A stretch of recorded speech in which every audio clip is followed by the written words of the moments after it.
Siapa yang merangsang kita untuk berani bahwa dalam hal ini Imam Syafi'i salah?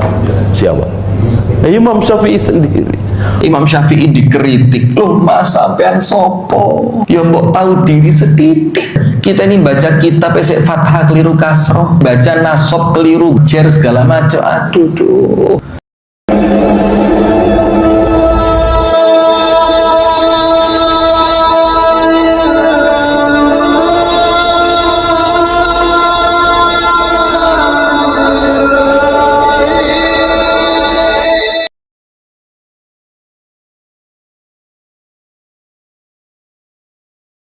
Assalamualaikum warahmatullahi wabarakatuh.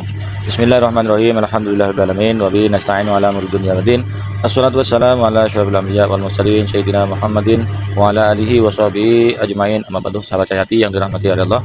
Alhamdulillah di penghujung bulan Ramadan ini kita jumpa lagi di channel YouTube kami Cahayati 80. Mudah-mudahan kita senantiasa mendapatkan limpahan rahmat dan rahmatnya, dimudahkan selalunya dan lancarkan rezekinya. Amin ya rabbal alamin. Saya mendapatkan video yang cukup ya bagi kami cukup ya menggemaskan, yaitu seorang ulama, seorang ustadz Wahabi itu berani menyalahkan Imam Syafi'i ya. Di kami NU Aswaja tak satu pun yang berani menyalahkan Imam Syafi'i, karena kami semua tahu ya, kalangan Aswaja tahu di zaman sekarang ini tidak ada yang keilmuannya itu sedikit di bawah level Imam Syafi'i, tidak ada, itu jauh masih dibandingkan Imam Syafi'i, itu masih jauh itu ya. Jadi sangat apa ya, tidak nuntut ilmunya, masih lebih tinggi Imam Syafi'i. Kemudian yang kedua, ustadz ini tidak punya sopan santun kepada ulama gitu. Mulutnya nggak dijaga, katanya sunnah, tapi ternyata tidak menjaga adab. Padahal Nabi bersabda, innama bu'istu diutamai makarim dan akhlak. Menjaga adab kepada seorang ulama, apalagi ulama sekali Imam Syafi'i. Ini golongannya orang yang merasa paling nyunnah, yang manhajnya manhaj salaf katanya, menyalahkan ulama salaf yang kealimannya, keilmuannya sudah diakui oleh ulama dunia dari zamannya sampai sekarang. Baru ulama ustadz yang tidak jelas sanad ilmunya, yang tidak jelas hafal hadis berapa, pemahamannya hadis seperti apa, tidak jelas, tahu-tahu menyalahkan Imam Syafi'i. Ya, ini bukan ulamanya manhaj salaf ya. Yang betul itu bukan manhaj salaf, tapi manhaj salah dan manhaj gangguan saraf. Ya, ini sangat tidak sopan dan tidak beradab ya. Berikut ini videonya dan sekaligus ada tanggapan dari ulama Muhammadiyah yang sangat keras menentang dan mengkritik ustadz ini. Yang satunya Ustadz Muhtarom ya, yang sebelah pakai baju oranye ya, agak coklat. Kemudian sebelahnya Ustadz Omar Tholib. Nah, Ustadz Omar Tholib ini Muhammadiyah tapi akidahnya lurus bagus. Beliau juga ahlu sunnah. Dia tidak penasaran, mari kita simak videonya sampai tuntas, jangan di skip, jangan sepenggal-sepenggal nontonnya agar tidak gagal paham. Mari kita simak videonya. Siapa yang merangsang kita untuk berani bahwa dalam hal ini Imam Syafi'i salah? Siapa? Imam Syafi'i sendiri. Kullu ma qultu wa sahal hadits fa khudhu bil hadits wa la tuqalliduni. Setiap yang aku katakan kok ternyata bertentangan dengan hadis sahih, ambillah hadis sahih itu, tinggalkan ucapanku. Itu kata Imam Syafi'i sendiri. Ya. Madhabku adalah hadis sahih, maka jika ada pendapatku, madhabku bertentangan dengan hadis sahih, maka aku rujuk, aku kembali kepada kebenaran, baik ketika aku masih hidup atau sudah mati dalam kuburku, aku rujuk. Disinilah salah satu ulama murid Imam Syafi'i dengan berani mengatakan Imam Syafi'i rujuk dari kunut subuh gitu. Padahal kalau diteliti di kitab beliau Ar-Risalah, Al-Um dan seterusnya nggak ada kata-kata beliau rujuk. Kok berani-beraninya ini ulama ini mengatakan Imam Syafi'i rujuk dari kunut subuh? Gitu. Setelah didesak, di mana Imam Syafi'i rujuk? Dijawab, dari dalam kuburnya.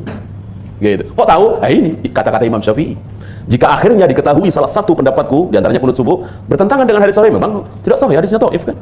Tentang kedhaifan hadis kunut subuh sudah jelas, sudah terang benderang, diketahui oleh para ulama ahlul hadis, tidak ada pembahasan lagi.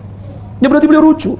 Beliau tidak kunut subuh, rujuk dari dalam kuburnya. Nah, kenapa kita orang awam, murid-muridnya, pengikut mazhab Syafi'i masih berpegang kepada kunut subuh? Ini dia. Ya. Imam Syafi'i dikritik, loh mas sampean sopo ya mbok tahu diri sedidik. Kita ini baca kitab esek fathah keliru kasroh, baca nasob keliru jer segala macam. Aduh duh. Terus baca bukunya Imam Syafi'inya dikritik. Oh, tapi pada bagian ini Imam Syafi'i kurang tepat. Itu kalau ngrungokne wong kaya ngono kudu merekes lambene. Beda kalau ada dalilnya jelas. Lu mosok sih Imam Syafi'i ndak ngerti dalil masalah kunut itu, kunut subuh. Kunut subuh itu jamaah dari 4 mazhab yang mengatakan bid'ah cuma satu. Imam Hanafi itu bilang kunut subuh itu bid'ah. Terus antum mau ngomong apa? Keluasan seperti ini yang kita perlu belajar. Kita ini kudu mujtahid, termasuk menghadiahkan bacaan pahala ngaji. Ibu sahabat Jayati yang dirahmati Allah. Jadi terima kasih sudah menonton sampai selesai. Jadi sekarang kita tahu seperti apa kelakuannya orang-orang yang ngakunya sunnah, yang mengklaim kelompoknya yang paling benar dalam memahami Al-Quran dan Sunnah. Kok berani menyalahkan Imam Syafi'i, imam yang telah tidak diragukan sekali keilmuannya dan sanadnya bersambung kepada Rasulullah. Ya Allah, ya. Ustadz yang seperti ini yang kalian ikuti, wahai manhaj salah. Allah Rabbi, ya Allah. Ini kan apa tanya? Kalau seperti ini bukan manhajnya salafi, bukan bermanhaj salaf, tapi bermanhaj iblis. Iblis kan begitu. Kenapa iblis itu oleh Allah diusir dari surga? Karena merasa lebih baik dari orang lain, merasa lebih terhormat dari Nabi Adam, tidak mau hormat kepada Nabi Adam, makanya oleh Allah diusir dari surga. Jadi orang-orang Wahabi ini ilmunya tidak jelas seberapa keilmuannya, malah mengkritik ulama yang seharusnya dia itu belajar menimba ilmu dari ulama tersebut, bukan malah mengkritik. Ya ini manhaj salah ini ya. Mudah-mudahan ustadz yang seperti ini oleh Allah disadarkan, kasihan, disadarkan, diberi hidayah sehingga bisa menemukan jalan yang benar, jalan yang sesuai ajaran Rasulullah, jalan yang diridai oleh Allah Subhanahu wa taala. Dari kami kurang lebihnya mohon maaf. Assalamualaikum warahmatullahi wabarakatuh.